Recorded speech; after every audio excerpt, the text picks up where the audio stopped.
Balik lagi nih ketemu sama Mimin. Kali ini Mimin mau bawain alur cerita dari film yang berjudul 19 Young Wives. Film ini rilis pada tahun 2020.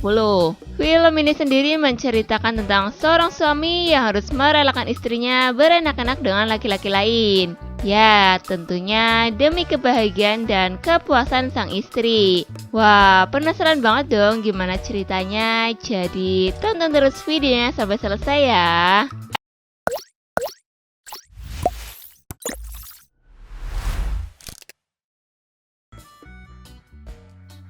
Di awal film diperlihatkan sepasang kekasih yang lagi enak-enak. Wah, mantap pokoknya ya, awal film aja udah disambut sama yang enak-enak. Dimana wanitanya bernama Yu Jung Yi dan si prianya bernama Hai Il.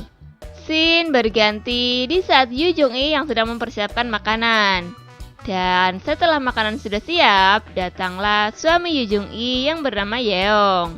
Mereka ini adalah pengantin baru ya guys. Dan tentunya masih menikmati bulan madunya. Adegan Yu Jung Yi dan Hail di awal film tadi nanti akan terjawab di seiring berjalannya cerita ya. Setelah mereka menyelesaikan makannya, entah mengapa Yu Jung Yi memberi obat kepada suaminya. Dan setelah itu Yeong pun pergi bekerja. Sementara Yu Jung Yi membersihkan rumah. Di malam harinya, di saat Yeong habis pulang bekerja, dia pun disambut oleh sang istri. Di situ Yeong sangat terburu-buru untuk pergi ke toilet. Dan ternyata si Yeong ini langsung muntah-muntah. Yu Jung Yi yang melihat suaminya sedang sakit pun mencoba menenangkannya. Wah, kayaknya ada yang masuk angin nih. Scene berganti kepada Yu Jung Yi yang sedang membantu pekerjaan suaminya. Ya, karena dia tahu suaminya sedang gak enak badan, jadi Yeong hanya disuruh untuk beristirahat di sofa. Dan Yu Jung Yi lah yang menyelesaikan pekerjaan Yeong. Istri yang baik. Yu Jung Yi yang melihat kondisi suaminya pun hanya bisa memberi semangat untuk suaminya dan mereka pun saling berpelukan. Keesokan harinya, terlihat Yu Jung Yi yang sedang melakukan rutinitasnya sebagai ibu rumah tangga. Tiba-tiba, suaminya dengan sangat terburu-buru akan pergi bekerja. Di situ, Yu Jung Yi pun mengajak suaminya untuk sarapan terlebih dahulu. Namun, Yeong berkata dia harus pergi bekerja karena ada hal penting di kantornya. Sebagai istri yang baik, Yu Jung Yi pun memaklumi hal itu. Di saat Yu Jung Yi lagi beres-beres, tiba-tiba smartphone-nya berdering. Yeong yang tadi pagi berangkat bekerja dengan terburu-buru, ternyata ada berkas yang tertinggal di rumahnya. Dan meminta tolong kepada istrinya untuk mengantar berkas itu ke kantornya. Sesampainya Yu Jung Yi di depan kantor suaminya, dia pun dihampiri oleh Yeong. Yeong sangat senang karena istrinya datang, dia pun langsung memeluk dan berterima kasih kepada istrinya itu. Di saat mereka berdua lagi bermesra-mesraan, ternyata ada Hail yang sedang mengintipnya. Awas, nanti iri loh. Di sini Hail adalah atasan dari Yeong dan juga mantan kekasih dari Yu Jung Yi. Setelah Yu Jung Yi kembali pulang, Hai Il pun mendekati Yeong sambil memperingatkan Yeong bahwa merokok itu dapat mengganggu kesehatannya. Di situ mereka pun ngobrol-ngobrol bersama. Pada malam harinya terlihat Hai Il yang sedang sendirian. Dia pun masih memikirkan apa yang dia lihat tadi siang. Hai Il yang terbayang di saat dulu Yu Jung Yi pergi meninggalkannya berniat untuk mendekati Yu Jung Yi kembali. Jangan gitu dong bos, kan sekarang Yu Jung Yi udah punya suami. Scene berganti di saat Hai Il yang sedang ngobrol-ngobrol dengan Yeong. Hai Il yang ingin mendekati istri Yeong pun berniat untuk main ke rumah Yeong. Mendengar hal itu, Yeong pun menelepon istrinya bahwa nanti bosnya akan mampir ke rumah dan menyuruh istrinya untuk mempersiapkan makanan.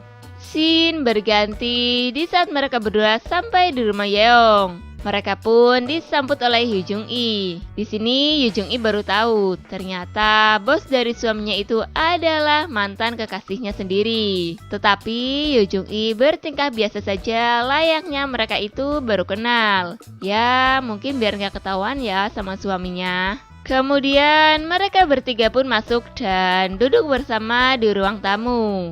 Yu Jung-i pun langsung mempersilahkan kepada Hae-il untuk mencicipi makanan yang sudah dia siapkan. Dengan sigap, Hae-il pun langsung menuangkan minuman ke gelas mereka. Lalu mereka pun bersulang. Karena ada sesuatu hal di dalam, Yu Jung-i izin untuk masuk sebentar. Dan ketika Yeong hendak mengikuti Yu Jung-i, dia dicegat sebentar oleh Hae-il yang menuangkan minuman ke dalam gelas Yeong lagi. Kemudian Yeong pun pergi menyusul Yu Jung-i. Di saat Yeong dan Yu Jung-i sudah di dalam, si Hae-il ini malah memasukkan sesuatu ke minuman Yeong. Dan ketika Yeong kembali, dia tanpa basa-basi langsung menghabiskan minumannya itu.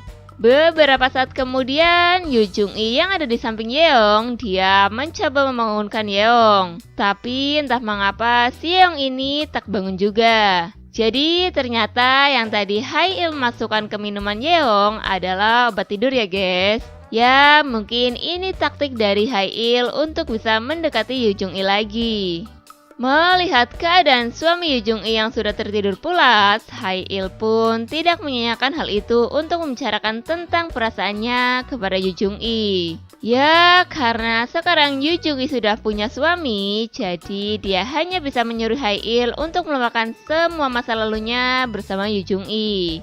Tak puas mendengar jawaban dari Yu Jung-i, Hae-il yang mengetahui kekurangan dari suami Yu Jung-i pun mengatakan bahwa suaminya tidak bisa diharapkan untuk masa depannya. Karena suami Yu Jung-i itu sangat letoy untuk berperang di ranjang. Itu sebabnya suami Yu Jung-i pernah diceraikan oleh istri pertamanya. Wah, ini sih bener-bener niat banget ya mau ngerusak rumah tangga orang. Mendengar semua itu, Yu Jung-i yang emang belum pernah dijamah oleh suaminya pun menjadi luluh dan mendapatkan jawaban kenapa suaminya tidak pernah ngenakin dirinya. Sedangkan Hae-il yang mengetahui kebutuhan Yu Jung-i yang belum pernah dijamah suaminya pun mengajak Yu Jung-i untuk beranak-anak dengannya. Ya, tuh kan pokoknya nyari kesempatan dalam kesempitan banget deh. Yu Jung-i yang emang membutuhkan hal itu pun menerima ajakan dari bos suaminya itu. Dan mereka pun langsung pergi ke kamar Yu Jung-i. Yang kemudian terjadilah enak-enak di situ. Keesokan harinya terlihat Hae-il yang sedang bersama Yeong. Di situ Hae-il yang emang niat banget buat mendapatkan Yu Jung-i lagi. Dia pun mengatakan kalau sebenarnya yang itu tidak pantas untuk Yu Jung-i. Dia juga mengatakan kalau semalam Yu Jung-i sudah dia enakin. Mendengar hal itu, tentunya Yeong pun menjadi merasa galau tingkat dewa. Malam harinya setelah pulang kerja, Yeong pun menghampiri istrinya yang lagi memasak di dapur. Yeong pun menanyakan kepada Yu Jung-i apakah benar dia telah main belakang dengan bosnya. Yu Jung-i yang merasa bersalah terpaksa harus menjawab dengan jujur. Yang tentunya jawaban itu membuat Yeong bersedih. Di sini Yu Jung-i pun teringat dengan apa yang pernah ia lakukan dulu. Suatu ketika di saat Yu Jung-i dan Yeong sedang duduk bersama, tiba-tiba telepon Yu Jung-i berdering. Setelah mengangkat telepon itu, Yeong pun menanyakan siapa yang barusan menelpon. Dengan sedikit berbohong, Yu Jung-i pun mengatakan kalau itu telepon dari temannya. Namun yang sebenarnya itu adalah telepon dari Hae-il. Tak selang berapa lama, Yu Jung-i juga mendapatkan pesan singkat dari Hae-il yang mengatakan kalau dirinya sudah ada di depan rumah Yu Jung-i. Tak mau suaminya tahu, Yu Jung-i pun berpamitan untuk pergi keluar sebentar. Lalu Yu Jung-i menemui Hae-il yang ada di depan rumahnya. Di situ Yu Jung-i sedikit memarahi Hae-il dan menyuruhnya untuk tidak mengganggunya lagi. Setelah itu, Yu Jung-i pun pergi meninggalkan Hae-il. Scene berganti kepada Yu Jung-i yang sedang duduk. Kemudian dia dihampiri oleh suaminya. Menyadari dirinya yang tidak sempurna dan memang mungkin tidak pantas bagi Yu Jung-i, Yeong pun mengizinkan dan merelakan Yu Jung-i kalau dia ingin beranak-anak dengan Hae-il. Yu Jung-i yang mendengar hal itu sebenarnya tak tega dengan suaminya. Tak lama kemudian, Yu Jung-i menelpon Hae-il dan mengatakan kalau suaminya kini sudah mengizinkan dia dengan Hae-il. Di akhir film diperlihatkan Yu Jung-i dan Hae-il yang ada di dalam mobil. Karena mereka sudah mendapatkan izin dari Yeong, lalu mereka pun pergi. Yang kemudian tanpa basa-basi, si Hae-il pun langsung menggrepe-grepe Yu Jung-i. Dan terjadilah enak-enak di situ. Dan film pun selesai.